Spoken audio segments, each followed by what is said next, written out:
Hello everyone, this is Sakshi Vishnoi. Welcome to Magnet Brains, एक ऐसा channel जहां पर आपको मिलते हैं किंडरगार्टन से लेकर 12th क्लास तक के सारे ही सब्जेक्ट के वीडियो लेक्चर्स बिल्कुल free of cost and quality content के साथ में। मैग्नेट ब्रेन से पढ़ाई करने के लिए आपको किसी भी काइंड का सब्सक्रिप्शन खरीदने की ज़रूरत नहीं है, because we provide you quality education, वो भी बिल्कुल फ्री ऑफ कॉस्ट। आप लोगों की प्रिपरेशन अच्छे से हो, आप लोगों की स्टडीज़ अच्छे से हो, उसका ध्यान मैग्नेट ब्रेन्स बहुत ही अच्छे से रखता है। और इसीलिए अब मैग्नेट ब्रेन्स की बुक्स भी अवेलेबल है। अगर स्टूडेंट्स आप लोग मैग्नेट ब्रेन्स की जो बुक्स हैं, अगर आप उन्हें एक्सेस करना चाहते हैं तो डिस्क्रिप्शन में चले जाइए, वहाँ पर आपको एक लिंक मिलेगी। उस लिंक को आप क्लिक कीजिए, एक फॉर्म फिल कीजिए और उसे सबमिट कर दीजिए। एंड देन उसके बाद में हमारी जो टीम है वो आप लोगों से बहुत ही जल्द कनेक्ट करेगी एंड आपकी रिक्वायरमेंट के हिसाब से आपकी नीड्स के हिसाब से जो है आपको बुक्स प्रोवाइड की जाएंगी। बिकॉज हमारी जो बुक्स हैं वो वेरियस जो है पार्ट्स में डिवाइडेड है। लाइक सैम्पल पेपर की अलग बुक्स हो गई, आपके एनसीईआरटी सॉल्यूशंस की अलग बुक हो गई, कोर्स वर्क की अलग बुक हो गई, ठीक है। तो इस वे में आपको जिस भी पर्टिकुलर बुक की रिक्वायरमेंट होगी वो आपको जो है प्रोवाइड की जाएगी। इसके लिए आपको क्या करना है, एक छोटा सा काम, डिस्क्रिप्शन बॉक्स में जाकर जो है एक फॉर्म फिल करना है और उसे सबमिट कर देना है, ठीक है। इसी के साथ में स्टार्ट करते हैं अपने इस पर्टिकुलर लेक्चर को, जिसमें कि हम लोग देखेंगे हमारा जो एग्जाम है CUET, that is common university entrance test. इसका जो डोमेन स्पेसिफिक सब्जेक्ट है इकोनॉमिक्स और we can say business economics. इसमें हमारा जो यूनिट है current challenges facing the Indian economy, इसके प्रैक्टिस क्वेश्चंस को हम लोग करने वाले हैं सॉल्व। ये जो पूरा यूनिट है स्टूडेंट्स, ये हम लोगों ने कंसेप्चुअल वाइज अगर देखा जाए तो कंप्लीट कर लिया है। इसका वन शॉट रिवीजन भी आपको मिल जाएगा। अब जब आप इसके वन शॉट रिवीजन्स देखोगे तो वो आपको जो है 5 डिफरेंट जो है चैप्टर्स में डिवाइडेड मिलेगा। बिकॉज ये जो पूरा यूनिट है स्टूडेंट्स हमारा current challenges facing the Indian economy, इसमें आपके जो चैप्टर्स हैं poverty, infrastructure, human capital formation, employment and sustainable economic development, ठीक है। ये 5 चैप्टर्स जो है वो इसका पार्ट है। तो जब हमने इसका कंसेप्चुअल वीडियोस देखे थे या फिर we can say one shot revisions जब हम लोगों ने कंप्लीट किए थे, तो इस पूरे यूनिट को हमने 5 पार्ट में कंप्लीट किया था, ठीक है। इसलिए कंफ्यूज नहीं होना है आप लोगों को। तब भी मैंने बोला है, उन वीडियोस में भी बोला है कि ये 5 जो है, ये पांचों को मिलाकर ये यूनिट बन रहा है। अभी मैं बोल रही हूँ कि ये 5 चैप्टर्स को मिलाकर ये यूनिट बनता है, ठीक है। तो अगर आप इसके वो वीडियोस देखोगे तो आपको वेरियस जो है ये पार्ट्स में मिल जाएगा। लेकिन अगर हम इसके क्वेश्चंस की बात करें तो हम एक ही पर्टिकुलर वीडियो में जो है इस पूरे यूनिट को कंप्लीट करेंगे। इससे रिलेटेड जो वेरियस इसके अंदर जो टॉपिक्स हैं, जो वेरियस चैप्टर्स हैं, उनके जो है हम लोगों ने यहाँ पर क्वेश्चंस लिए हैं और वो अभी देखने वाले हैं हम लोग। तो दैट मीन्स कि अगर प्रैक्टिस क्वेश्चंस की बात करें तो पूरा जो यूनिट है जिसमें कि 5 हमारे वेरियस ब्रॉड टॉपिक्स और वी कैन से चैप्टर्स हैं, उन 5 चैप्टर्स के हम लोग साथ में जो है प्रैक्टिस क्वेश्चंस को सॉल्व करेंगे, ठीक है। आई गेस इतनी चीजें क्लियर हो गई। स्टार्ट करते हैं अपने जो है क्वेश्चंस के साथ में। ऑल्सो स्टूडेंट्स, इन क्वेश्चंस के साथ, इन्हें स्टार्ट करने के साथ साथ में मैं आप लोग को ये भी बोलूंगी कि जैसे जैसे आप लोगों के सामने क्वेश्चंस आते जा रहे हैं, ट्राई करो कि मेरे आंसर बताने के पहले आप जो हो हर एक क्वेश्चन का आंसर खुद जो है बता दो, ठीक है। दैट मीन्स या तो आप एक जो है नोटबुक पेन ले लो और उसमें अपने आंसर्स लिखते जाओ, या फिर जो है आप अपने माइंड में याद रखो कि अच्छा इसका ऑप्शन ABCD में से ये होगा। फिर देन जब मैं आंसर बता रही हूँ तो उससे चेक करो। इससे क्या होगा, आपका खुद का जो है आप प्रॉपरली एक एग्जामिनेशन ले पाओगे, ठीक है, कि हाँ आपने जो पढ़ा है उसमें से आप कितने क्वेश्चंस को आंसर कर पा रहे हो, ठीक है। तो इससे आपको समझ में आएगा कि आपकी प्रिपरेशन किस पर्टिकुलर लेवल तक हुई है। ऑल राइट, स्टार्ट करें क्वेश्चंस के साथ में। क्वेश्चन नंबर 1 है, Who was the first to give the concept of poverty line in pre-independent India? इनमें से कौन है जिसने कि सबसे पहले जो है क्या दी थी, सबसे पहले जो है पावर्टी लाइन का कंसेप्ट दिया था, ठीक है। क्या पूछा गया है स्टूडेंट्स, फर्स्ट पूछा गया है कि सबसे पहले किसने पावर्टी लाइन का कंसेप्ट लेकर आया है, ठीक है। तो ऑप्शंस है आपके पास में VKRV राव, बी है आपके पास में अमृता सेन, सी है आपके पास में दादाबाई नारोजी और डी है आपके पास में RC देसाई। अब इस क्वेश्चन में और एक और क्वेश्चन में आपको बताती हूँ, उन दोनों में आपको कंफ्यूज नहीं होना है, ठीक है। यहाँ पर पूछा गया है सबसे पहले कौन लेकर आया है? इसके अलावा एक और क्वेश्चन जो कि बहुत प्रोमिनेंट है, जो कि पूछा जाता है, दैट इज जो वेरियस एस्टिमेट्स दिए गए हैं पावर्टी लाइन में, उनमें से सबसे ज्यादा प्रोमिनेंट हम किसे मान रहे हैं, ठीक है। तो प्रोमिनेंट किसे माना गया था उस टाइम पर, वो एक अलग क्वेश्चन होता है, and who was the first to give, ये एक अलग क्वेश्चन होता है, ठीक है। तो यहाँ पर हमें क्या बताना है कि सबसे पहले जो है किसने पावर्टी लाइन का कंसेप्ट दिया। तो इसमें से आपका करेक्ट ऑप्शन क्या रहेगा? Your option C, that is Dadabhai Naoroji, ठीक है। सबसे पहले जो है दादा भाई नारोजी ने एस्टिमेट्स दिए थे, या वी कैन से कि सबसे पहले जो पावर्टी लाइन का कंसेप्ट है वो दादा भाई नारोजी लेकर आए थे। और जब हम मोस्ट प्रोमिनेंट की बात करते हैं तो उसमें आता है आपका VKRV राव, ठीक है। VKRV राव के जो एस्टिमेट्स थे वो सबसे ज्यादा प्रोमिनेंट माने गए थे, ठीक है। वो जो है हमने सबसे ज्यादा सिग्निफिकेंट या सही माने थे उस टाइम पर, ठीक है। तो इसका करेक्ट ऑप्शन क्या हो गया? और option C, that is Dadabhai Naoroji. Next question पर आते हैं, when did planning commission form a study group? Planning commission ने स्टडी ग्रुप कब बनाया, ठीक है। ये सारी जो चीजें हैं ना, ये आपकी एनसीईआरटी में गिवन है, NCERT of Indian economic development, ठीक है। और ये सब कुछ जो है बहुत ही अच्छे से गिवन है। जब भी आप इंडियन इकोनॉमिक डेवलपमेंट पढ़ रहे हो स्टूडेंट्स, एक चीज हमेशा ध्यान रखना कि आपको एनसीईआरटी बिल्कुल से बिल्कुल पढ़ना ही पढ़ना है, ठीक है। यहाँ पर कोई ये पर्टिकुलर ऑप्शन नहीं है कि आप एनसीईआरटी को नेग्लेक्ट कर दो और ये बोलो कि हम तो रेफरेंस बुक से पढ़ेंगे। इफ आप बोल रहे हो हम मैक्रो इकोनॉमिक्स रेफरेंस बुक से पढ़ेंगे, मैं वो कंसिडर कर सकती हूँ। आप माइक्रो इकोनॉमिक्स का बोल दो, मैं वो कंसिडर कर सकती हूँ। लेकिन इंडियन इकोनॉमिक डेवलपमेंट में जो है ये ऑप्शन नहीं है आपके पास में कि आप सिर्फ रेफरेंस बुक पढ़ लो। अगर आपको इंडियन इकोनॉमिक डेवलपमेंट के क्वेश्चंस के सही आंसर करने हैं तो देयर इज अ कंपल्सन कि आप एनसीईआरटी पढ़ो। इंडियन इकोनॉमिक डेवलपमेंट में आपको रेफरेंस बुक को हाथ लगाने की भी जरूरत नहीं है, सिर्फ और सिर्फ एनसीईआरटी पढ़ लो। आपकी पूरी बुक जो है, आपका जो पूरा वो सिलेबस है जो कि उससे आने वाला है, वो बहुत अच्छे से प्रिपेयर हो जाएगा। और ये चीज ध्यान रखना कि इंडियन इकोनॉमिक डेवलपमेंट में वेरियस ईयर्स हैं आपके पास में, वेरियस फिगर्स हैं, ठीक है। और ये अगर आप रेफरेंस बुक में चेक करोगे तो हर एक बुक में अलग अलग फिगर्स दिए हैं। तो कौन सा सही होगा? जो एनसीईआरटी में दिया हुआ है, ठीक है। इसलिए जो है आपको एनसीईआरटी पढ़ना ही पढ़ना है। अब स्टडी ग्रुप कब फॉर्म हुआ था? ऑप्शंस आर 1972, बी है आपका 1962, सी है 1989 एंड डी इज 1973। तो स्टडी ग्रुप कब फॉर्म हुआ था? In which year? In the year 1962, ठीक है। तो आपका करेक्ट ऑप्शन क्या होगा? Your option B. All right, फिर आ जाओ नेक्स्ट क्वेश्चन पर। When was task force on projections of minimum needs and effective consumption demand was formed, ठीक है। अब हमें बताना है कि टास्क फोर्स कब फॉर्म हुआ था, ठीक है। Study group was in 1962, task force कब फॉर्म हुआ था? Task force on projections of minimum needs and effective consumption demand, so that was in the year 1979, ठीक है। ऑप्शंस में क्या आपके पास में 1962 है, 1989 है, 2012 है, 1979 है।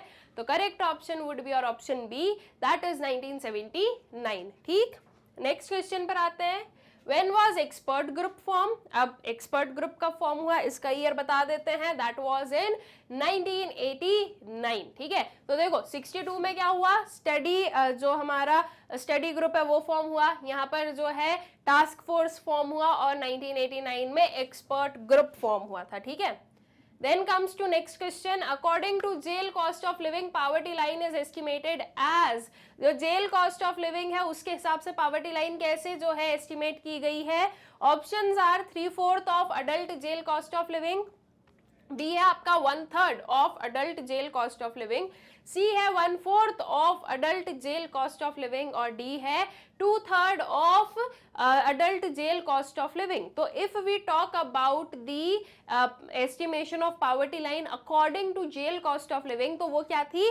वो थी आपकी 3/4, ठीक है। कि एक पर्सन को जो कि जेल में मील मिलता है सुबह शाम सारा मिलाकर, अगर उसका 3/4 पार्ट कोई पर्सन कंज्यूम कर पा रहा है तो वो पावर्टी लाइन के अबव होता था। और अगर कोई person at least, okay least में बोल रहे हैं कि अगर एटलीस्ट वो 3/4 भी उसका पार्ट जो है वो एक दिन में इंटेक नहीं करता है, उतनी कैलोरीज इंटेक नहीं करता है, तो वो पर्सन बिलो पॉवर्टी लाइन हो जाता है, ठीक है। तो इसमें आपका करेक्ट ऑप्शन क्या है, और option A, that is 3/4 of the adult jail cost of living, ठीक है।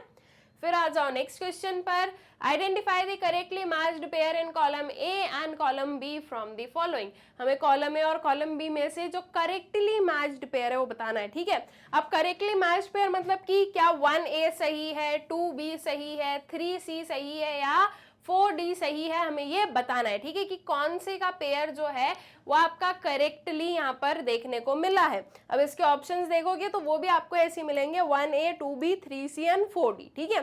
तो अब देखते हैं कि कौन सा वाला जो है हमारा करेक्ट वाला होने वाला है। Green revolution 1962, PMJ that is प्रधानमंत्री जन आरोग्य योजना 2012, NHMC 1960 एंड मनरेगा या फिर MG नरेगा आप उसे बोल दो, दैट इज 2006। तो हमें क्या बताना है कि कौन सी पर्टिकुलर स्कीम का आपके पास में करेक्ट वाला ईयर गिवन है।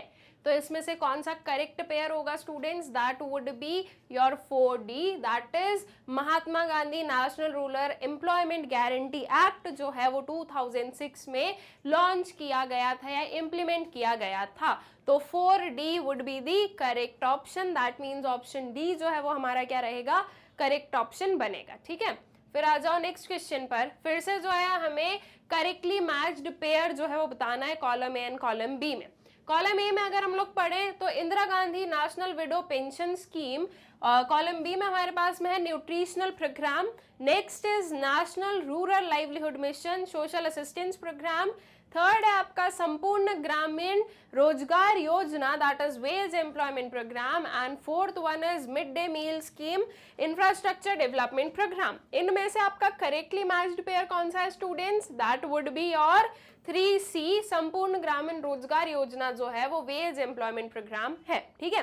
इसके अलावा अगर आप 4D को देखोगे तो मिड डे मील स्कीम, अगर आपको मतलब नहीं भी पता है तो आपको समझ में आ रहा है मिड डे मील में क्या हो रहा है, मिड डे पे जो है मील्स प्रोवाइड किए जाते होंगे, तो ये इंफ्रास्ट्रक्चर डेवलपमेंट है क्या, नहीं है, इसलिए ये हमारा क्या है, गलत है, ठीक है। National rural livelihood mission social assistance programme given है, तो नेशनल रूरल लाइवलीहुड मिशन जो है वो ये गलत हो गया हमारा। Indira Gandhi national widow pension scheme, ठीक है, देखो बहुत ही क्लियरली लिखा है पेंशन स्कीम, तो पेंशन स्कीम में न्यूट्रिशनल प्रोग्राम कैसे हो सकता है ये, है ना, तो ये जो आपका 1A है ये भी गलत हो जाता है। तो कभी कभी जो है आपको सही आंसर ना पता हो तो आपको क्या करना चाहिए, जो रॉन्ग आंसर है वो आइडेंटिफाई करते आना चाहिए कि नहीं यार ये वाला तो रॉन्ग ही होगा, ठीक है। तो आप अगर एलिमिनेट करोगे तो उससे भी आपको करेक्ट आंसर पता चल जाता है। तो 3C जो है ये हमारा करेक्टली मैच्ड पेयर है, सो अकॉर्डिंगली जो आपका आंसर है वो बन जाएगा क्या, आपका ऑप्शन सी, ठीक है। फिर आ जाओ नेक्स्ट वाले क्वेश्चन पर, identify the correctly matched item from column 1 to that of column B, ठीक है। देखते हैं आप क्या चीजें गिवन है, रिजर्व बैंक गिवन है 1969, रीजनल रूरल बैंक गिवन है 1975, नाबार्ड 1971 एंड डेवलपमेंट बैंक 1980, ठीक है। फिर से आपको क्या करना है, फिर से जो है आपको मैच करना है जो आपका करेक्ट पेयर है उसे, ठीक है। ऑल्सो यहाँ पर आपको कैसे मैच करना है, वही ईयर देख के कि कौन सा इंस्टीट्यूट के बारे में सही ईयर है हमारे पास में यहाँ पर गिवन कि उस ईयर में जो है स्टार्ट हुआ था, ठीक है। तो इसमें से आपका करेक्ट ऑप्शन क्या बनेगा students, your option B that is 2B जो कि है रीजनल रूरल बैंक का, दैट वाज इन 1975, ठीक है। तो correct option would be your option B. फिर आते हैं नेक्स्ट क्वेश्चन पर, असर्शन रीजन बेस्ड क्वेश्चन है। असर्शन रीजन को हम लोग कैसे सॉल्व करते हैं, सबसे पहले हम देखेंगे कि जो असर्शन है वो ट्रू है या वो फॉल्स है, फिर उसके बाद में हम रीजन को पढ़कर बताएंगे कि ये जो रीजन में लिखा गया है वो ट्रू है या फॉल्स है, ठीक है। Now there can be cases कि दोनों क्या आ जाएं, दोनों ट्रू आ जाएं, तो फिर अब हम क्या करेंगे, अगर दोनों ट्रू आ जाते हैं तो फिर नेक्स्ट स्टेप हमारी ये है कि हमें ये रीजन को देखना है कि क्या वो इस असर्शन को करेक्टली एक्सप्लेन कर रहा है। इफ अगर रीजन आपके असर्शन को करेक्टली एक्सप्लेन करता है तो आपका जो ऑप्शन ए है ये आपका करेक्ट ऑप्शन बनता है, लेकिन देयर कैन बी चांसेस कि दोनों ट्रू है और ये जो रीजन है ये इस असर्शन को करेक्टली एक्सप्लेन नहीं कर रहा है, तो इन दैट केस आपका जो ये पर्टिकुलर है इसका जो पर्टिकुलर आंसर होगा वो क्या होगा आपका ऑप्शन बी, जिसमें कि हम ये बोल रहे हैं कि असर्शन और रीजन दोनों ट्रू है, बट रीजन जो है वो करेक्ट एक्सप्लेनेशन नहीं है असर्शन का। उसके अलावा क्या हो सकता है, आपका assertion true, reason is false, ठीक है। तो अगर ऐसा वाला केस होता है तो आपका option C would be the correct option, या फिर ये हो सकता है कि आपका असर्शन फॉल्स है और रीजन ट्रू है, तो आपका डी ऑप्शन जो है वो करेक्ट ऑप्शन बनेगा, ठीक है। ऐसा नहीं होगा स्टूडेंट्स कभी भी कि दोनों ही फॉल्स आ जाए, बिकॉज फॉल्स वाले ऑप्शन हमारे पास में असर्शन रीजन में होता ही नहीं है, ठीक है, कि दोनों ही फॉल्स हो, दोनों में से एटलीस्ट एक तो ट्रू होगा ही होगा। अब देखते हैं कि इस पर्टिकुलर क्वेश्चन का आंसर क्या होने वाला है। सबसे पहले हम क्या करेंगे, असर्शन और रीजन जो है उन्हें अलग अलग पढ़ेंगे। असर्शन को पढ़ते हैं, casual labourers are most vulnerable in the society. जो कैजुअल लेबरर्स हैं वो मोस्ट वनरेबल हैं सोसाइटी में। Is this true? बिल्कुल सही बात है, राइट। वो सबसे ज्यादा क्या है, वो सबसे ज्यादा वनरेबल होते हैं। रीजन में लिखा गया है casual labours don't have a permanent earning facility and their earning varies a lot, they can even lose their jobs with a slight dip in the economic growth, ठीक है। क्या ये चीज जो रीजन में लिखा है, जो स्टेटमेंट हमारे पास में, वो सही है कि कैजुअल लेबर्स जो है उनके पास में कोई परमानेंट अर्निंग फैसिलिटी नहीं होती है और उनकी जो अर्निंग है वो वेरी करती है बहुत ज्यादा? Is this true? बिल्कुल सही है। और वो जो है अपनी जॉब्स उनकी जो जॉब्स हैं वो जा भी सकती है किसमें, अगर थोड़ा बहुत भी इकोनॉमिक ग्रोथ में डिप होता है, तो दैट मीन्स अगर थोड़ी बहुत भी इकोनॉमी अगर डगमगाती है तो सबसे ज्यादा जो अफेक्ट होते हैं वो कैजुअल लेबरर्स ही होते हैं। क्या ये बात सही है? बिल्कुल सही है। ये भी क्या गिवन है आपका, रीजन भी ट्रू गिवन है। अब आपको क्या बताना है कि क्या ये जो असर्शन है, ये सॉरी क्या ये जो रीजन है ये इस असर्शन को एक्सप्लेन कर रहा है क्या करेक्टली। तो देखो असर्शन आपको क्या बोल रहा है कि कैजुअल लेबरर्स जो है वो मोस्ट वनरेबल है। क्यों है वो मोस्ट वनरेबल? तो उसका रीजन आपके पास में यहाँ पे बन रहा है कि वो मोस्ट वनरेबल होने के पीछे का उनका कारण क्या है, ठीक है। सो दैट मीन्स असर्शन भी ट्रू है, रीजन भी ट्रू है, और रीजन जो है वो करेक्टली एक्सप्लेन भी कर रहा है आपके असर्शन को। तो अल्टीमेटली आपका करेक्ट ऑप्शन क्या बनेगा, your option A, that is both assertion and reason are true and reason is the correct explanation of assertion, ठीक है। फिर आ जाओ नेक्स्ट क्वेश्चन पर। असर्शन रीजन है, फिर से देखते हैं क्या गिवन है। असर्शन में गिवन है calorie based norm is not an adequate measure to identify the poor, ठीक है। जो कैलोरी बेस्ड नॉर्म है वो एडिक्वेट नहीं है पुअर को आइडेंटिफाई करने के लिए। क्या ये बात सही है? बिल्कुल सही है। क्यों सही है स्टूडेंट्स? बिकॉज कैलोरी इनटेक के हिसाब से अगर हम लोग बोल रहे हैं तो हम सिर्फ क्या कर रहे हैं, हम सिर्फ एक ब्रॉड डिवीजन कर देते हैं कि अच्छा आपकी अगर इतनी कैलोरी इनटेक हो गई है तो आप पुअर नहीं कहलाओगे। लेकिन देयर आर चांसेस ना कि वो जो उनकी कैलोरी इनटेक तो हो रही है उतनी, लेकिन वो स्टिल किस में आ रहे हैं, पुअर में आ रहे हैं, बिकॉज उनके पास में उतना मनी नहीं है। तो ये जो वेरी पुअर, लेस पुअर, ये जो डिस्टिंक्शन है कैलोरी बेस्ड जो हमारा टर्म होता है या जो नॉर्म होता है उसके थ्रू ये पॉसिबल नहीं होता है, ठीक है। तो ये जो कैलोरी बेस्ड नॉर्म है ये एडिक्वेट मेजर नहीं है identify the poor. Is this true? बिल्कुल सही बात है। ये रीजन में क्या दिया है वो पढ़ते हैं। This method does not differentiate between the very poor and the other poor. क्या ये बात भी सही गिवन है? यस, बिल्कुल सही गिवन है। और इसीलिए क्या है, ये जो पर्टिकुलर रीजन है कि बिकॉज ये जो पर्टिकुलर आपका कैलोरी बेस्ड नॉर्म है ये पुअर और अदर पुअर में डिफरेंस नहीं बताता है, इसीलिए जो है ये इसका एडिक्वेट मेजर हम नहीं कहते हैं। तो दैट मीन्स कि आपका असर्शन ट्रू, आपका रीजन ट्रू, और रीजन जो है वो करेक्टली एक्सप्लेन भी कर रहा है किसको, असर्शन को। तो option A would be the correct option, that is both assertion and reason are true and reason is the correct explanation of assertion, ठीक है। तो ऑप्शन ए क्या होगा आपका, करेक्ट ऑप्शन बनेगा। All right, I guess question clear. Next पर आते हैं। Supply of labour corresponding to different wage rates is referred as. Different wage rates के करस्पॉन्डिंग जो लेबर सप्लाई होती है उसे हम क्या कहते हैं? Options are labour supply, labour force, participation rate and work force. बहुत ही सिंपल क्वेश्चन है। लेबर सप्लाई एट वेरियस जो रेट्स हैं आपके, वेरियस वेज रेट हैं, उस पर क्या कहा जाएगा? उसे कहा जाता है लेबर सप्लाई, ठीक है। तो आपका जो करेक्ट ऑप्शन है वो क्या होगा, your option A. Next question पर आते हैं। Workforce refers to that part as, workforce का मतलब क्या है? Labour force which is employed, population which is unemployed, population which is forced to work and labor force which is unemployed. So workforce हम किसे कहते हैं? वर्कफोर्स वो labour force है जो कि एम्प्लॉयड है। देखो मैंने आप लोगों को समझाया था ये, तब भी हम लोगों ने पढ़ा था कि लेबर फोर्स जो है वो क्या होता है, वो एक ब्रॉड टर्म होता है एंड उसी के अंदर आता है वर्कफोर्स। ठीक है, दोनों में डिफरेंस क्या है? ऐसी क्या चीज है जो कि वर्कफोर्स में इंक्लूड नहीं होती और लेबर फोर्स में होती है?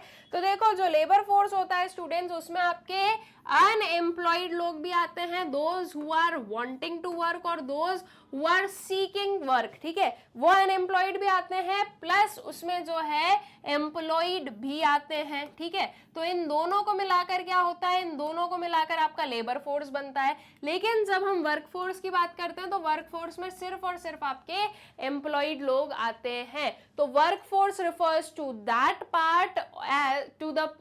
Part as labour force which is employed. ठीक है, सिर्फ वो वाली लेबर फोर्स जो कि एम्प्लॉयड है वो आपके वर्क फोर्स का पार्ट बनती है। तो आपका करेक्ट ऑप्शन क्या होगा? Your option A would be the correct option. ठीक है, फिर आ जाओ नेक्स्ट वाले क्वेश्चन पर। A situation wherein although the worker is willing to work and he has the necessary ability to work yet he does not get work is known as। ठीक है, एक ऐसी सिचुएशन जिसमें कि एक पर्सन जो है वो विलिंग है काम करने के लिए, उसके पास में सारी जो नेसेसरी एबिलिटीज है वर्क करने के लिए वो भी है, लेकिन उसे काम नहीं मिल रहा है या वो काम नहीं कर पा रहा है, तो उसे हम क्या कहते हैं? Options are disguised unemployment, B frictional unemployment, C open unemployment and D under employment। ठीक है, तो इस पर्टिकुलर सिचुएशन को हम क्या कहते हैं students? This is known as open unemployment, जो कि क्लियरली हमें दिख रही है। ठीक है, कि इतने लोग हैं जो कि काम करना चाह रहे हैं लेकिन उन्हें काम नहीं मिल रहा है, तो दैट इज ओपन अनएम्प्लॉयमेंट। तो आपका जो ऑप्शन सी है that is the correct option. ठीक है, फिर आ जाओ नेक्स्ट वाले क्वेश्चन पर। Participation rate is equals to, जो पार्टिसिपेशन रेट है, जो पार्टिसिपेटिंग वर्कफोर्स है, उसे हम कैसे फाइंड आउट करते हैं? तो आपका ऑप्शंस हैं total population divided by total workforce multiplied by 100, B is total workforce divided by total population multiplied by 100, C is total population divided by total workforce और D है आपका total workforce divided by total population। तो आपका correct option क्या होगा? और option B, जिसमें कि हम क्या बता रहे हैं कि टोटल पॉपुलेशन के कितने लोग हैं जो कि वर्कफोर्स का पार्ट है, दैट मीन्स कितने लोग हैं जो कि पार्टिसिपेट कर रहे हैं इन एम्प्लॉयमेंट। ठीक है, तो आपका correct option would be your option B. ठीक है, that is total workforce divided by total population multiplied by 100। All right, फिर चले नेक्स्ट वाले क्वेश्चन पर। Hired workers are those, hired workers कौन होते हैं? Those who work for others, B is who are not self employed, C है आपका who are engaged in their own business and D option is both A and B। hire workers work for others, क्या higher workers दूसरों के लिए काम करते हैं? बिल्कुल सही बात है। क्या हायर वर्कर्स सेल्फ एम्प्लॉयड नहीं होते हैं? बिल्कुल सही है, that hired workers are not self employed. ठीक है, इसके अलावा जो आपका ऑप्शन सी है that is who are engaged in their own workers, इन्हें हम क्या बोलते हैं? इन्हें हम सेल्फ एम्प्लॉयड लोग बोलते हैं। ठीक है, तो आपका जो ऑप्शन डी है that is both A and B, ये क्या होगा? ये होगा आपका correct option, that is hire workers वो होते हैं जो कि दूसरों के लिए काम करते हैं, या फिर वो जो कि सेल्फ एम्प्लॉयड नहीं है। ठीक है, तो आपका correct option would be your option D. फिर आते हैं नेक्स्ट क्वेश्चन पर। Those workers who do not get any pension or gratuity benefits are known as, ऐसे वर्कर्स जिन्हें कोई भी पेंशन नहीं मिल रहा है या कोई भी ग्रेट्युटी बेनिफिट्स नहीं मिल रहा है, उन्हें हम क्या कहते हैं? Options are self employed workers, B है आपका casual workers, C is regular workers and D is none of these. तो ऐसे वर्कर्स जिनके पास में कोई भी काइंड ऑफ सोशल सिक्योरिटी नहीं है या कोई भी काइंड ऑफ सोशल बेनिफिट्स उन्हें नहीं मिलते हैं, उन्हें हम क्या कहते हैं? उन्हें हम कहते हैं कैजुअल वर्कर्स। ठीक है, तो आपका करेक्ट ऑप्शन क्या होगा, your option B, that is casual workers. ठीक है, अब यहाँ पर ये मत बोलिएगा कि मैडम जो सेल्फ एम्प्लॉयड है उसे भी पेंशन और ग्रेट्युटी बेनिफिट्स नहीं मिलते हैं। देखो यहाँ पर हमारे पास में जो ऑप्शंस गिवन है उसमें से हमें क्या करना है, best possible answer find out करना है। That would B casual workers, because ये चीज, ये जो टर्म्स है ये हम कैजुअल वर्कर्स को डिफाइन करने के लिए यूज करते हैं। एक सेल्फ एम्प्लॉयड पर्सन के पास में एटलीस्ट उसकी जॉब सिक्योरिटी होती है, कैजुअल वर्कर्स के पास में वो भी नहीं होती है। ठीक है, तो आपका करेक्ट ऑप्शन क्या है, और ऑप्शन बी। ठीक, फिर आ जाओ नेक्स्ट क्वेश्चन पर।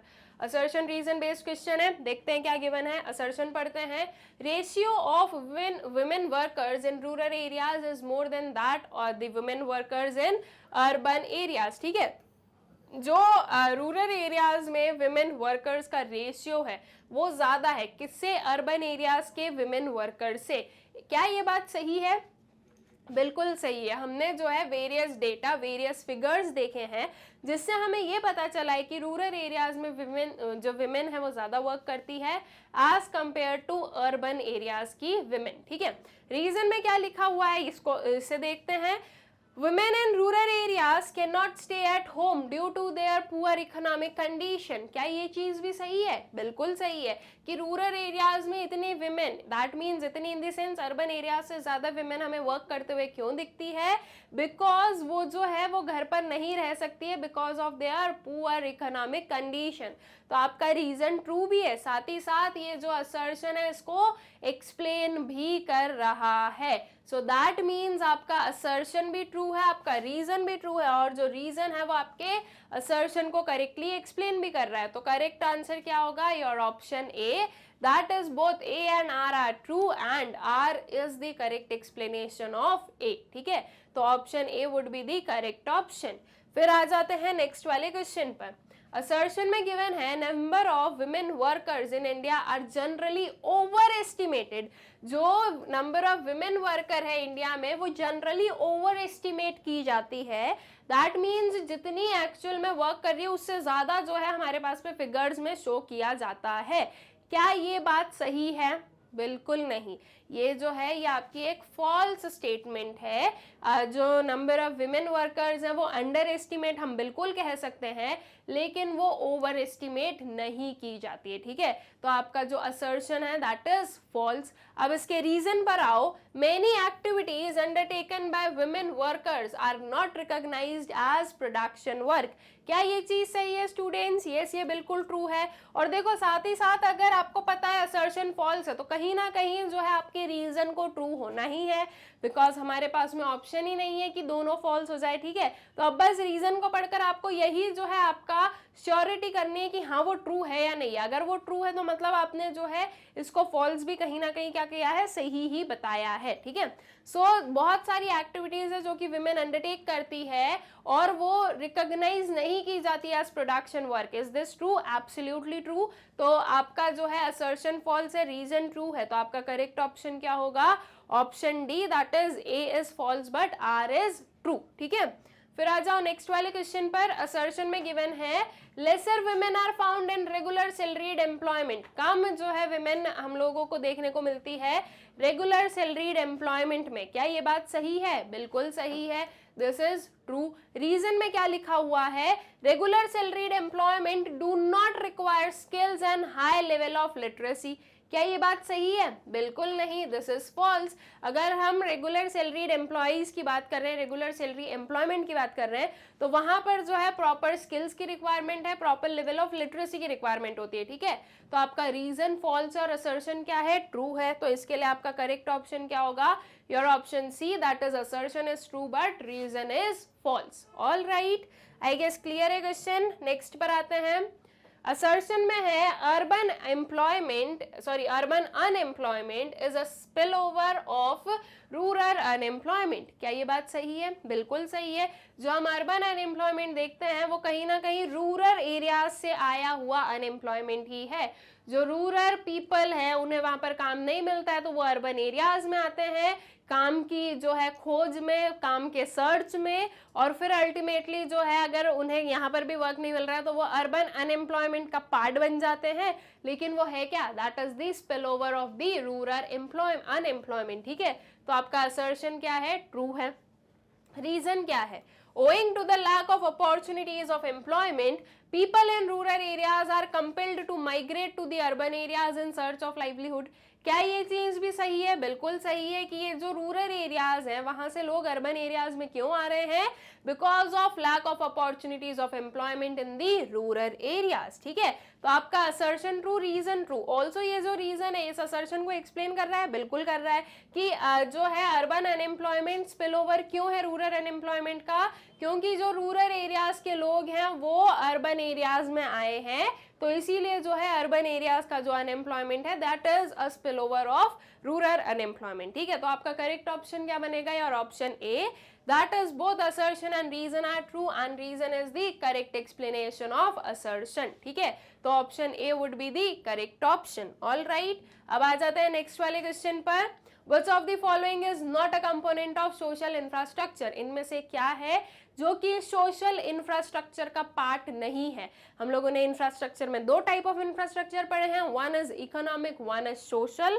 तो अब जो है हमें यहाँ से बताना है कि सोशल इंफ्रास्ट्रक्चर में क्या नहीं आएगा। देखो सोशल इंफ्रास्ट्रक्चर में आता क्या है, सोशल इंफ्रास्ट्रक्चर में आता है आपके स्कूल्स एंड हॉस्पिटल्स। ठीक है, that means education and medical facilities से रिलेटेड जो भी इंफ्रास्ट्रक्चर है that is the part of social infrastructure. उसके अपार्ट अगर कुछ आता है स्टूडेंट्स तो वो आपको क्या करना है, that goes to the economic infrastructure. ठीक है, तो अब यहाँ से देखते हैं कि सोशल इंफ्रास्ट्रक्चर कौन से नहीं है। ऑप्शंस में है road, communication, electricity, all of these, ये सारे ही ना तो एजुकेशन से रिलेटेड है ना ही आपके मेडिकल फैसिलिटीज से रिलेटेड है, तो दैट मीन्स ये सारे ही जो है ये आपके सोशल इंफ्रास्ट्रक्चर का पार्ट नहीं है। तो करेक्ट आंसर क्या आएगा, option D, that is all of these. ठीक है, फिर आ जाओ नेक्स्ट क्वेश्चन पर। क्वेश्चन है which of the following serve as the driving force for production activity in the economy. Options आप लोगों के पास में population, economic infrastructure, literacy and none of these. क्या बताना है आपको, driving force for production activity. ठीक है, प्रोडक्शन से रिलेटेड बताना है कि प्रोडक्शन के लिए एक मेन चीज क्या होनी चाहिए। तो उसके लिए क्या पॉपुलेशन होनी चाहिए, इकोनॉमिक इंफ्रास्ट्रक्चर होना चाहिए, लिटरेसी होनी चाहिए। The correct answer would be economic infrastructure. ठीक है, अगर इंफ्रास्ट्रक्चर प्रॉपर है तो प्रोडक्शन एक्टिविटी जो है वो प्रॉपरली हो सकती है और उस जो प्रोड्यूस्ड गुड्स हैं वो प्रॉपरली डिस्ट्रीब्यूट भी हो पाते हैं। ठीक है, तो आपका करेक्ट ऑप्शन क्या होगा, और ऑप्शन बी। नेक्स्ट वाले क्वेश्चन पर आते हैं। Which of the following is not a component of economic infrastructure? इनमें से क्या है जो कि इकोनॉमिक इंफ्रास्ट्रक्चर का कंपोनेंट नहीं है। Options are health, power, communication and transport. तो हेल्थ क्या होता है, हेल्थ सोशल इंफ्रास्ट्रक्चर होता है, तो इसीलिए ये क्या रहेगा, हमारा करेक्ट ऑप्शन बनेगा that it is not a component of economic infrastructure. ठीक है, तो आपका करेक्ट ऑप्शन क्या है, और option A, that is health. फिर आ जाओ नेक्स्ट क्वेश्चन पर। Which of the following is a component of social infrastructure? इनमें से सोशल इंफ्रास्ट्रक्चर के कंपोनेंट्स आपको बताना है। Health, sanitation, both A and B, none of these. अब देखो जो सैनिटेशन है वो हेल्थ से ही रिलेटेड है ना, सैनिटेशन हेल्थ के ही अंडर आ जाएगा, तो आपका करेक्ट ऑप्शन क्या है, और option C, that is both A and B. ठीक, नेक्स्ट पर आते हैं। Infrastructure is divided into two category which are economic and dash infrastructure. कौन सा होता है, एक और सोशल होता है। ऑप्शंस में क्या है, social, health, energy and none of these. Correct क्या होगा, your option A, that is social infrastructure. ठीक है, फिर आते हैं नेक्स्ट पर। असर्शन रीजन बेस्ड क्वेश्चन है, देखते हैं क्या गिवन है। असर्शन पढ़ते हैं, there exist a positive correlation between economic growth and demand for energy. क्या ये बात सही है, बिल्कुल सही है कि क्या है, जो पॉजिटिव रिलेशनशिप है between economic growth and demand for energy. अगर इकोनॉमिक ग्रोथ बढ़ेगी तो जो एनर्जी की डिमांड है वो भी इंक्रीज होती है, राइट। और अगर वहीं ग्रोथ कम हो रही है तो डिमांड भी जो है कम ही होती है। तो आपका असर्शन जो है वो ट्रू है। रीजन है growth is an index of increasing productive activity which requires large quantity of energy. Growth क्या है? ग्रोथ है एक इंडेक्स, किस चीज का? इंक्रीजिंग प्रोडक्टिव एक्टिविटी का, राइट। ग्रोथ मतलब कि हाई जीडीपी, जीडीपी को हम कैलकुलेट ही प्रोडक्शन के बेसिस पर करते हैं, तो growth is the index of productive activity, increasing productive activity, और ये क्या रिक्वायर करता है? Which requires a large quantity of energy. Productive activities में लार्ज क्वांटिटी ऑफ एनर्जी चाहिए, तो ये सही लिखा है क्या? बिल्कुल सही लिखा है। और आप लोग यही देखोगे कि ये जो रीजन है इस असर्शन को कंप्लीटली अच्छे से एक्सप्लेन भी कर रहा है, दैट इज बिकॉज ज्यादा क्वांटिटी ऑफ एनर्जी चाहिए प्रोडक्टिव एक्टिविटीज में, और जब ग्रोथ होती है तो प्रोडक्टिव एक्टिविटीज बढ़ती है।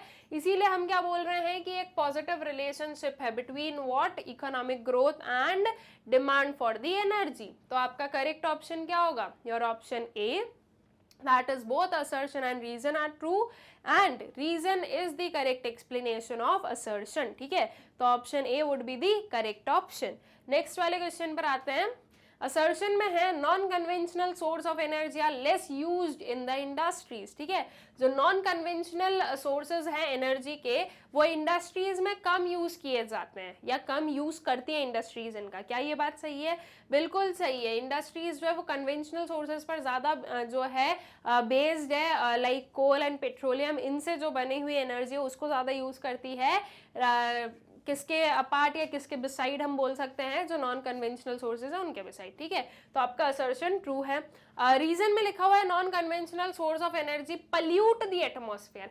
क्या जो non conventional sources of energy वो एटमॉस्फेयर को पल्यूट करती है क्या? नहीं, वो इको फ्रेंडली होती है, लाइक सोलार एनर्जी, राइट। ये इको फ्रेंडली है, विंड एनर्जी, तो ये पल्यूट नहीं करते हैं। तो आपका असर्शन ट्रू है, बट रीजन क्या है? फॉल्स है।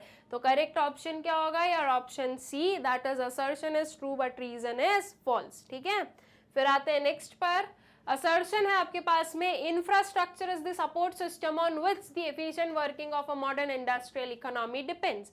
इंफ्रास्ट्रक्चर जो है वो एक सपोर्ट सिस्टम है जिसके बेसिस पर जो है या जिसके ऊपर जो है जो मॉडर्न इंडस्ट्रियल इकोनॉमी है उसकी एफिशिएंट वर्किंग जो है वो डिपेंड करती है। क्या ये बात सही है? बिल्कुल सही है। रीजन में क्या लिखा हुआ है? The quality of transport and communication can affect health care. जो क्वालिटी है ट्रांसपोर्ट और कम्युनिकेशन की वो हेल्थ केयर को अफेक्ट कर सकती है। क्या ये बात सही है? ये भी ट्रू है। अब हमें ये बताना है कि ये रीजन जो है वो असर्शन को करेक्टली एक्सप्लेन कर रहा है क्या? देखो, असर्शन बात कर रहा है मॉडर्न इंडस्ट्रियल इकोनॉमी के वर्किंग की और रीजन बात कर रहा है हेल्थ केयर की, तो दोनों बात थोड़ी अलग अलग कर रहे हैं, राइट। तो हम क्या बोलेंगे कि असर्शन भी आपका ट्रू है, रीजन भी ट्रू है, लेकिन जो रीजन है वो करेक्ट एक्सप्लेनेशन नहीं है असर्शन का। तो जो ऑप्शन बी है वो करेक्ट रहेगा। That is both assertion and reason are true and reason is not the correct explanation of assertion. ठीक है, तो option B would be the correct option. फिर उसके बाद में आते हैं नेक्स्ट क्वेश्चन पर। असर्शन देखते हैं क्या है। The health status of India has surpassed those of Europe and North America। ठीक है, क्या बोला गया असर्शन में कि जो हेल्थ स्टेटस है इंडिया का वो सरपास कर लिया है हमने, किससे? यूरोप और नॉर्थ अमेरिका के हेल्थ स्टेटस से। क्या ये बात सही है? बिल्कुल नहीं, हम यूरोप और नॉर्थ अमेरिका से बिलो ही हैं, पीछे ही आते हैं हेल्थ केयर में। ठीक है, तो ये सॉरी ट्रू नहीं फॉल्स लिखना है। ठीक है, तो ये क्या है? ये आपकी फॉल्स स्टेटमेंट है। ठीक है, तो असर्शन इज फॉल्स। अब इससे हमें समझ में आ रहा है कहीं ना कहीं रीजन ट्रू होगा। पढ़ते हैं रीजन क्या है। India still has high birth rate as compare to developed nations. Frequent births of children adversely affect the health of mothers. Unhealthy mothers gives birth to unhealthy children। क्या ये सही है? बिल्कुल सही है कि हमारी कंट्री में अभी भी जो है हाई बर्थ रेट है as compare to the developed nations. Also जो फ्रिक्वेंट बर्थ है चिल्ड्रन के, उसकी वजह से जो मदर की हेल्थ है वो एडवर्सली अफेक्ट होती है, और अगर मदर की हेल्थ पुअर है तो चिल्ड्रन की जो हेल्थ है वो भी, या जो चाइल्ड है वो भी कैसा होता है? अनहेल्दी होता है। ठीक है, तो आपका जो रीजन गिवन है वो ट्रू है, असर्शन जो है वो फॉल्स है। तो अकॉर्डिंगली आपका जो ऑप्शन डी है that is assertion is false but reason is true, ये हमारा करेक्ट ऑप्शन बनता है। ठीक है, फिर आ जाओ नेक्स्ट वाले क्वेश्चन पर।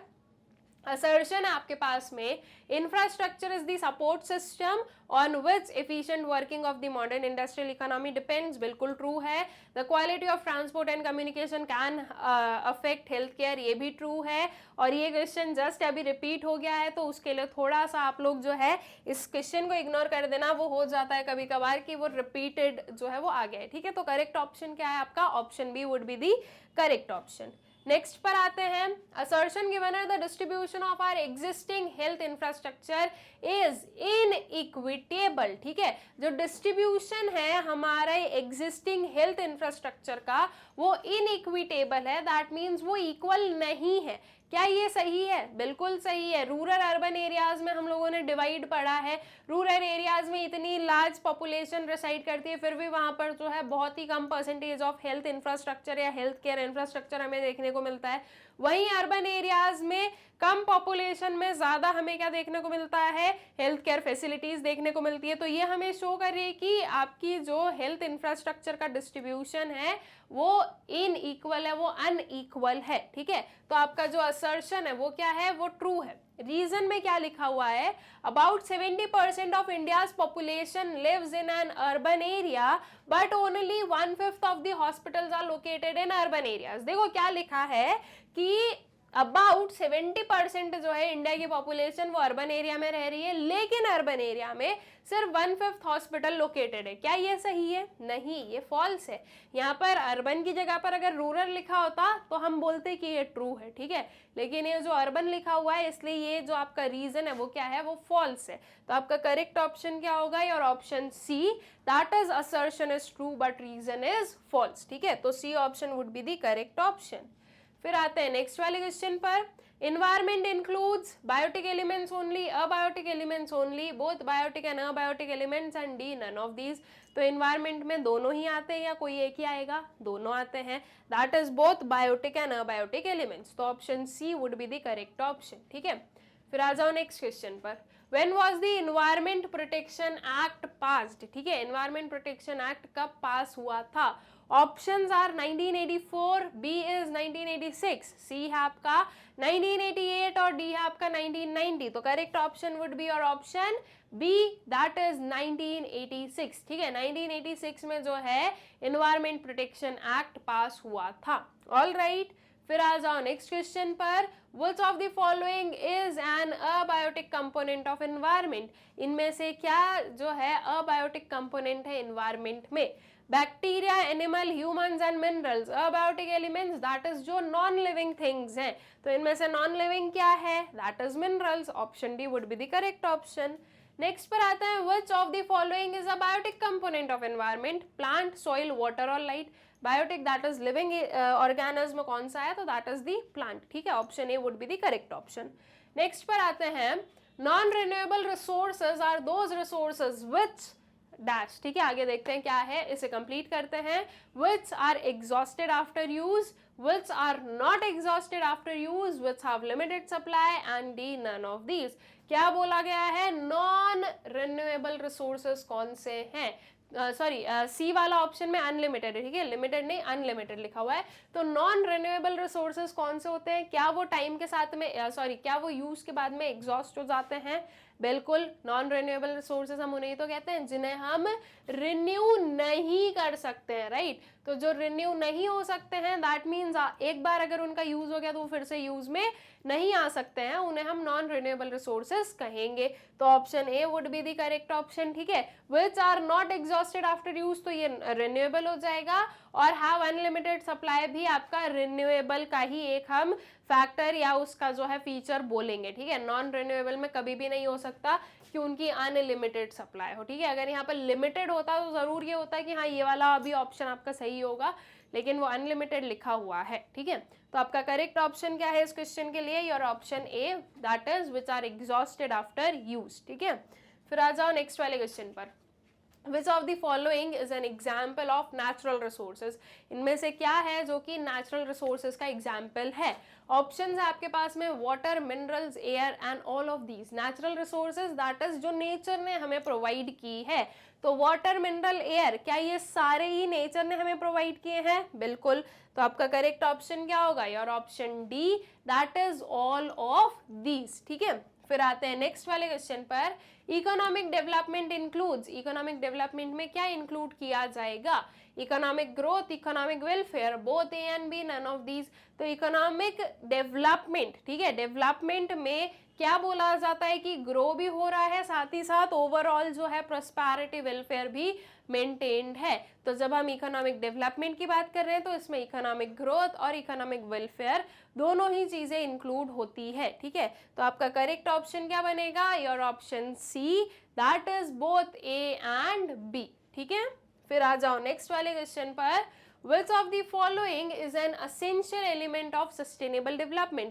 इनमें से क्या है जो कि sustainable development का essential element है? ठीक है, options are sustained rise in per capita income, B है आपका check on environmental degradation, C is rational use of natural resources और D is all of these. ठीक है, तो एक सस्टेनेबल डेवलपमेंट के एसेंशियल एलिमेंट्स अगर हम लोग बोले तो that would be all of these. अब अगर देखो बी वाला ऑप्शन देखो, चेक ऑन एनवायरमेंटल डिग्रेडेशन, ये सस्टेनेबल डेवलपमेंट का एक मेन जो है बेसिक एलिमेंट बनता है हमारा। वहीं rational use of natural resources, ये भी एक मेन बेसिक एम बनता है, ठीक है, या उसका एलिमेंट बनता है। अब अगर मैं फर्स्ट वाला देखूं स्टूडेंट्स, तो सस्टेन्ड राइज इन पर कैपिटा इनकम, अगर मैं इसे बोल दूं कि हाँ ये सस्टेनेबल डेवलपमेंट का जो है आपका एलिमेंट है, तो वो चीज गलत नहीं होगी। ठीक है, उसमें कहीं से कुछ भी गलत नहीं हो रहा है। और मैं उसे क्यों बोल रही हूँ? क्योंकि हमारे पास में एक ऑप्शन है ऑल ऑफ दीज और हम ये देख रहे हैं कि सी और बी ऑप्शन बिल्कुल सही है।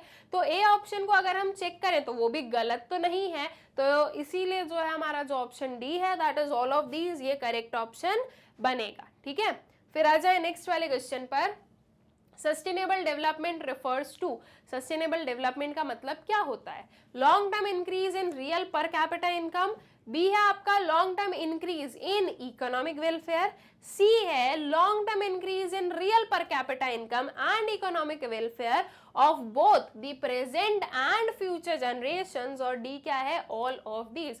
तो सस्टेनेबल डेवलपमेंट क्या बोलता है? सस्टेनेबल डेवलपमेंट बोलता है कि लॉन्ग टर्म इंक्रीज हो आपकी रियल पर कैपिटा इनकम में, प्लस जो इकोनॉमिक वेलफेयर है दो वो भी जो है इंक्रीज हो, और दोनों किसके साथ में और किसके लिए? प्रेजेंट और फ्यूचर जनरेशन दोनों के ही लिए। ठीक है, सो दैट मीन्स कि आपका जो ऑप्शन सी है ये क्या है? ये है आपका correct option, that is sustainable development refers to long term increase in real per capita income and economic welfare of both the present and future generation। ठीक है, तो correct option would be your option C. फिर आते हैं next question पर। Why environmental problem did not arise before industrialization? ये जो environmental problems हैं वो industrialization के पहले क्यों नहीं आई? हमें जो है industrialization के बाद में ही ये problems क्यों देखने को मिल रही है? Options are demand for both, demand for environmental resources and services was much less than their supply. B is people were not aware about environmental resources. C है आपका population was within the absorptive capacity and D क्या है आपका both A and B। ठीक है, तो industrialisation के पहले जो है प्रॉब्लम, जो एनवायरमेंटल प्रॉब्लम है वो अराइज क्यों नहीं हुई? Correct option is both A and B. ठीक है, क्या होगा? Both A and B would be the correct option. C क्यों करेक्ट नहीं है स्टूडेंट्स? बिकॉज पॉपुलेशन देखा जाए तो उस टाइम पर भी पॉपुलेशन काफी थी, राइट? उस टाइम पर भी क्या था? पॉपुलेशन तो हमारी हाई थी, लेकिन वो पॉपुलेशन हाई होने के बाद भी इन्वायरमेंटल के लिए थ्रेट क्यों नहीं बनी? क्योंकि उस टाइम पर इतनी डिमांड नहीं थी इन्वायरमेंटल जो रिसोर्सेज हैं उनकी, और साथ ही साथ लोगों को पता नहीं था कि कैसे जो है इनसे हम कोई भी काइंड ऑफ जो है इनका यूज करके वेरियस गुड्स एंड सर्विसेज का प्रोडक्शन वगैरह कर सकते हैं। ठीक है, या ये जो इन्वायरमेंटल रिसोर्सेज है ये प्रेजेंट है, ये भी जो है लोगों को उस टाइम उतना नहीं पता था। तो इसीलिए जो है इंडस्ट्रियलाइजेशन के पहले इन्वायरमेंटल प्रॉब्लम्स हमें नहीं देखने को मिली थी। ठीक है, तो correct option would be your option D, that is both A and B. ठीक है, फिर आते हैं नेक्स्ट क्वेश्चन पर, which of the following is the strategy of sustainable development, इनमें से हमें सस्टेनेबल डेवलपमेंट की स्ट्रैटेजी बतानी है। तो options are A use of chemical free inputs, B है आपका input efficient technology, C is management of waste and D is none of the D is all of these. तो ये सारी ही जो है ये आपकी सस्टेनेबल डेवलपमेंट की स्ट्रैटेजी है क्या? बिल्कुल है, राइट। केमिकल फ्री इनपुट्स का यूज करना, इनपुट एफिशिएंट टेक्नोलॉजी का यूज करना, जो वेस्ट है उनको मैनेज करके चलना, तो ये सभी जो है ये आपके सस्टेनेबल डेवलपमेंट की जो प्रॉपर्टीज है या जो स्ट्रैटेजीज है वो बनती हैं। सो दैट मीन्स आपका करेक्ट ऑप्शन वुड बी और option D, all of these. ठीक है, फिर आते हैं नेक्स्ट क्वेश्चन पर, since thermal and hydro power plants have adverse environmental impacts, which source can be used as its alternative। ठीक है, जो थर्मल और हाइड्रो पावर प्लांट्स है उनके एडवर्स एनवायरमेंटल इम्पैक्ट्स है, वी नो दिस। तो इनकी जगह पर जो थर्मल और हाइड्रो पावर प्लांट्स है, एक्चुअली हाइड्रो पावर प्लांट्स जो हैं उनके एज सच कोई एडवर्स एनवायरमेंटल इम्पैक्ट होता नहीं है। ठीक है, hydro power plant is much more environment friendly. तो बट वो अब क्वेश्चन में पूछ लिया तो हम उसे एज इट इज ले लेंगे, तो हम जो है थर्मल से उसे समझ लेंगे। तो इनमें से हमें बताना है कि which source can be used as its alternative. ठीक है, तो अल्टरनेटिव दैट मीन्स जो पावर जनरेशन है उसके और क्या अल्टरनेटिव हो सकते हैं, इफेक्टिव या we should say economic friendly. ठीक है, इकोनॉमिक फ्रेंडली या एनवायरमेंट फ्रेंडली जो है आपके कौन से जो है मेथड्स हो सकते हैं पावर जनरेशन के। Options are wind power, solar power, fossil fuel and both A and B. अगर फॉसिल फ्यूल देखा जाए तो फॉसिल फ्यूल तो अपने आप में ही क्या है, एक बहुत बड़ा पोल्यूटेंट है, right. So that means fossil fuel जो है वो इन्वायरमेंट फ्रेंडली नहीं होगा। तो wind power and solar power वो हमारे इन्वायरमेंट फ्रेंडली होते हैं। तो आपका करेक्ट ऑप्शन क्या है, your option D, that is both A and B. ठीक है, फिर आ जाओ नेक्स्ट क्वेश्चन पर, in order to address major environmental concerns in India, the government set up the Central Pollution Control Board. These concerns are, ठीक है, जो central pollution control board है वो सेटअप किया गया कि इन पर्टिकुलर कंसर्न्स की वजह से सेटअप किया गया, air pollution, water pollution, land pollution and noise pollution. ठीक है, तो इनमें से कौन से पोल्यूशन को जो है केटर करने के लिए जो सेंट्रल पोल्यूशन कंट्रोल बोर्ड है वो सेटअप हुआ था।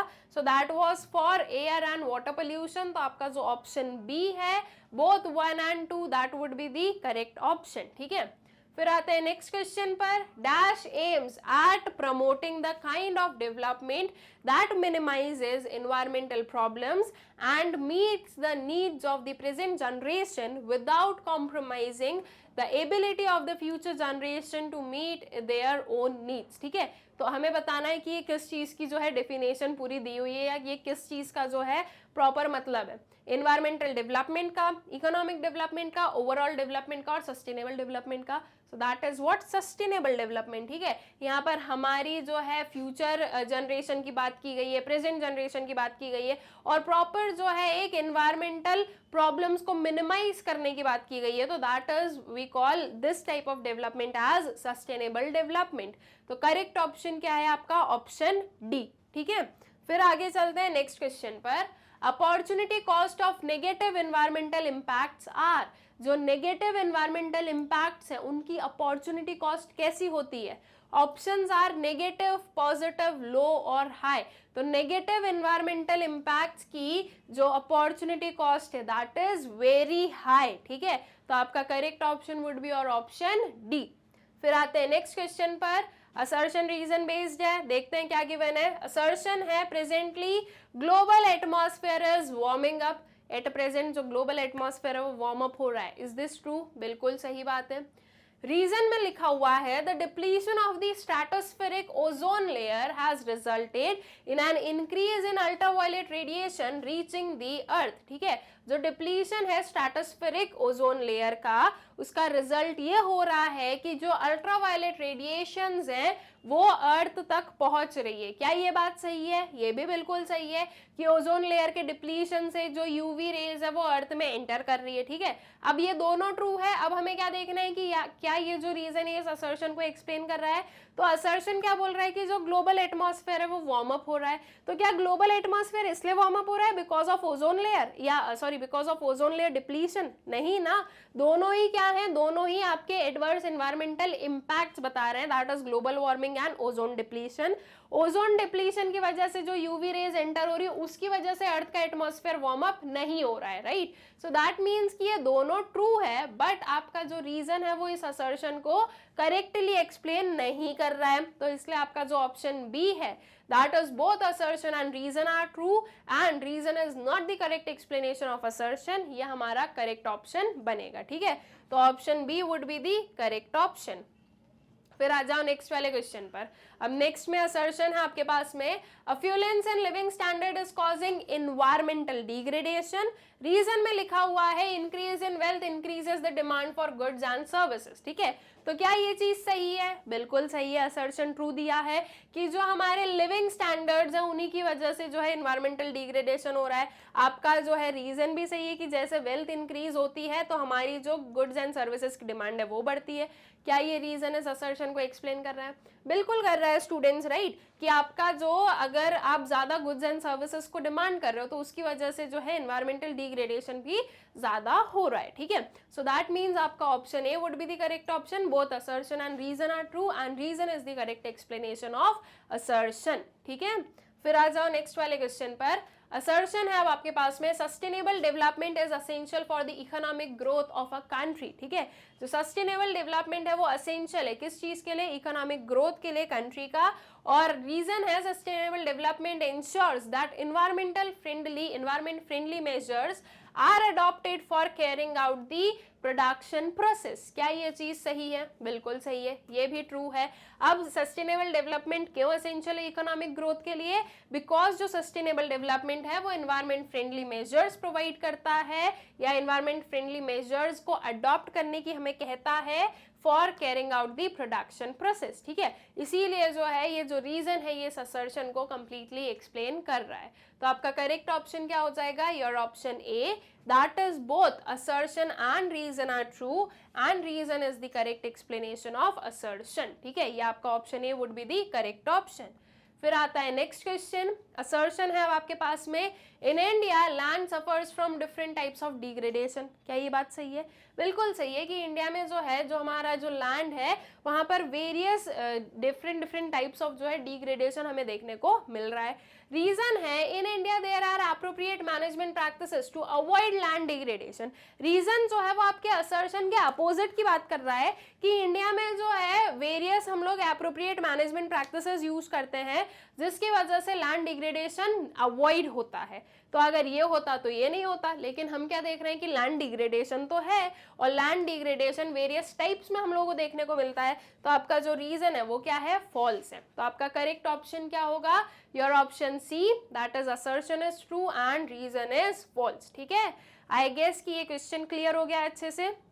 इसी के साथ साथ में जो सारे क्वेश्चंस थे related to our unit current challenges facing the Indian economy, I hope so कि ये सारे ही जो हैं क्वेश्चंस आप लोगों को अच्छे से समझ में आ गए हैं, क्लियर हो गए हैं और आप लोगों को ये भी जो है एक क्लैरिटी मिल गई है, एक आइडिया लग गया है कि किस टाइप के क्वेश्चंस जो हैं आप लोगों से पूछे जा सकते हैं। विद दिस हम लोग इस पर्टिकुलर वीडियो को एंड करते हैं, लेकिन इसे एंड करने से पहले एक छोटी सी इन्फॉर्मेशन, दैट इज ये जो सारे वीडियोस है स्टूडेंट्स ये आप लोग एक्सेस कर सकते हैं हमारा जो यूट्यूब चैनल है मैग्नेट ब्रेन्स वहां से। बट उसके अपार्ट आपके पास में और भी अच्छे ऑप्शंस हैं, लाइक आप लोग जो है मैग्नेट ब्रेन्स की जो ऐप है वहां से एक्सेस कर सकते हैं इन वीडियोस को। ऑल्सो मैग्नेट ब्रेन्स की जो वेबसाइट है दैट इज www.magnetbrains.com, वहां से भी इन वीडियोस को एक्सेस कर सकते हैं। और वेबसाइट और ऐप पर आपको बहुत ही सिस्टमैटिकली अरेंज्ड हर एक चीज मिल जाएगी। तो YouTube से ज़्यादा अच्छा जो हमारा एक प्लेटफॉर्म हो सकता है that is the magnet brains app या फिर जो है website. Also students magnet brains जो है वो आप लोगों को books and e books provide कर रहा है वेरियस सब्जेक्ट्स की, एंड दैट टू उसके भी वेरियस पार्ट्स हैं बुक्स में भी, लाइक जो है आपकी सैम्पल पेपर की बुक्स हो गई, आपकी जो है एनसीईआरटी सॉल्यूशंस की बुक हो गई, आपके प्रीवियस ईयर क्वेश्चंस की बुक हो गई। तो अगर आप लोग इन बुक्स को एक्सेस करना चाहते हैं जो कि बहुत ही हाई क्वालिटी कंटेंट के साथ में आप लोगों को मिलेगी, अगर आप इन्हें एक्सेस करना चाहते हैं तो डिस्क्रिप्शन में दी गई एक लिंक को आपको फॉलो करना है और उसमें एक जो है फॉर्म आएगा आपके पास में, उसे आपको फिल करके उसे सबमिट करना है। एंड देन उसके बाद में हमारी जो टीम है वो आप लोगों से बहुत ही जल्द कनेक्ट करेगी एंड आपकी रिक्वायरमेंट्स एंड आपकी नीड के हिसाब से आपको जो बुक्स वगैरह ये प्रोवाइड की जाएंगी। ऑल्सो स्टूडेंट्स, हमारा जो यूट्यूब चैनल है मैग्नेट ब्रेन्स, आप लोग उसे सब्सक्राइब करें, इन वीडियोज़ को ज़्यादा से ज़्यादा शेयर करें and please do like the videos. Thank you.